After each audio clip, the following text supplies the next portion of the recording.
Saudara-saudaraku yang terkasih, selamat berjumpa di Renungan Harian di channel Katolik kita.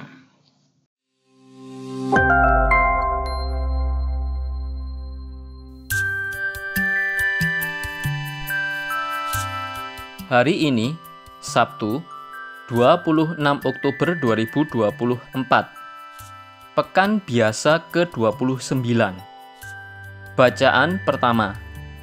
Bacaan diambil dari surat Rasul Paulus kepada jemaat di Efesus, bab 4, ayat 7 sampai dengan 16.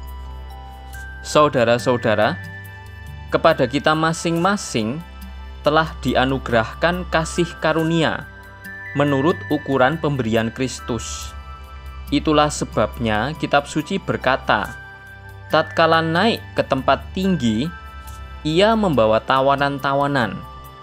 Ia memberikan pemberian-pemberian kepada manusia.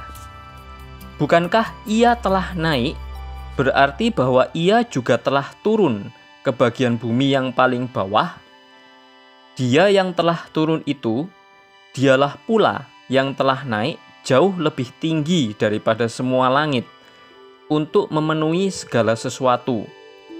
Dialah juga yang memberikan baik rasul-rasul maupun nabi-nabi, baik pewarta Injil, gembala umat, maupun pengajar, semuanya itu untuk memperlengkapi orang-orang kudus bagi tugas pelayanan, bagi pembangunan tubuh Kristus.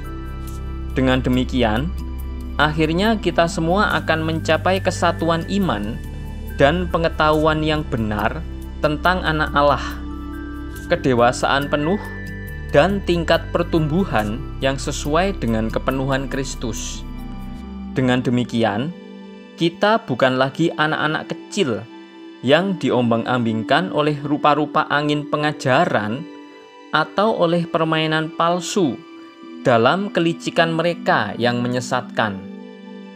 Sebaliknya, dengan berpegang teguh pada kebenaran dalam kasih, kita bertumbuh dalam segala hal menuju Kristus Sang Kepala.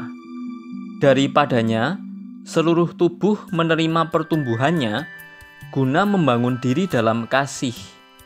Itulah tubuh yang rapi tersusun dan diikat menjadi satu oleh pelayanan semua bagiannya, sesuai dengan kadar pekerjaan tiap-tiap anggota. Demikianlah sabda Tuhan. Syukur kepada Allah. Bacaan Injil. Bacaan diambil dari Injil Lukas bab 13 ayat 1 sampai dengan ayat 9. Pada waktu itu datanglah kepada Yesus beberapa orang membawa kabar tentang orang-orang Galilea yang darahnya dicampur Pilatus dengan darah kurban yang mereka persembahkan. Yesus berkata kepada mereka, "Sangkamu orang-orang Galilea ini lebih besar dosanya daripada dosa semua orang Galilea yang lain, karena mereka mengalami penderitaan itu? Tidak, kataku kepadamu. Namun, jikalau kamu tidak bertobat, kamu semua akan binasa dengan cara demikian. Atau sangkamu ke-18 orang yang mati ditimpa menara dekat Siloam lebih besar kesalahannya daripada kesalahan semua orang lain yang tinggal di Yerusalem? Tidak, kataku kepadamu. Namun, jikalau kamu tidak bertobat, kamu semua akan binasa dengan cara demikian." Kemudian Yesus mengatakan perumpamaan ini. Seorang mempunyai pohon ara yang tumbuh di kebun anggurnya, dan ia datang untuk mencari buah pada pohon itu. Tetapi ia tidak menemukannya. Lalu ia berkata kepada pekerja kebun anggur itu, "Lihatlah, sudah 3 tahun aku datang mencari buah pada pohon ara ini, dan aku tidak menemukannya. Tebanglah pohon ini. Untuk apa ia hidup di tanah ini dengan sia-sia?" Jawab orang itu, "Tuan, biarkanlah dia tumbuh tahun ini lagi. Aku akan mencangkul tanah sekelilingnya dan memberi pupuk kepadanya. Mungkin tahun depan ia berbuah. Jika tidak, tebanglah dia. Demikianlah sabda Tuhan. Terpujilah Kristus. Saudara-saudariku yang terkasih, keberadaan pohon ara di kebun anggur adalah sebuah keistimewaan. Terlebih lagi pohon ara ini sudah 3 tahun tidak mendatangkan buah, dan itu pun masih diberi kesempatan setahun lagi dengan perawatan khusus. Ini lebih dari sebuah keistimewaan. Kemurahan dan kesempatan untuk berbuah masih diberikan. Beberapa orang Kristen hidup sia-sia, mandul dan tidak berbuah.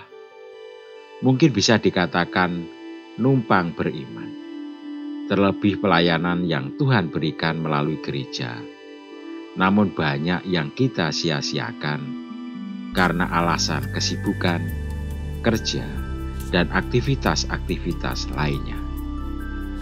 Beberapa suami atau istri telah membuang sia-sia kepercayaan, cinta kasih, dan kebaikan, serta pengorbanan pasangan dengan sikap egois, hidup seenaknya, dan tidak bertanggung jawab.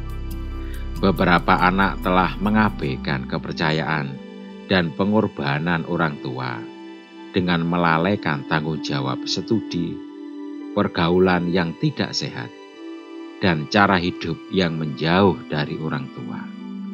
Para religius dan imam perlu juga menyadari bahwa hidup mereka diistimewakan oleh kebaikan banyak umat yang memberi dalam kelebihan maupun kekurangan mereka.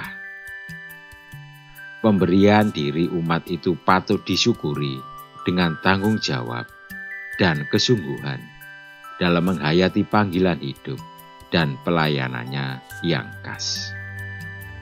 Pesan Tuhan hari ini mengajak kita semua untuk tidak menyia-nyiakan kemurahan dan kebaikan yang diberikannya melalui banyak orang, supaya hidup kita bertumbuh dan berbuah. Marilah kita mengutamakan keistimewaan itu untuk membuahkan kebaikan yang dapat dinikmati oleh banyak orang. Hidup itu tidak cukup untuk dinikmati dan disyukuri, tetapi harus membuahkan sesuatu. Marilah kita berdoa. Ya Bapa, semoga kami semakin bertanggung jawab dan bersungguh-sungguh dalam hidup dan pelayanan kami. Amin. Saudara-saudariku yang terkasih, terima kasih atas kebersamaannya di dalam renungan harian ini. Kita akan berjumpa kembali di renungan harian berikutnya. Berkah dalam.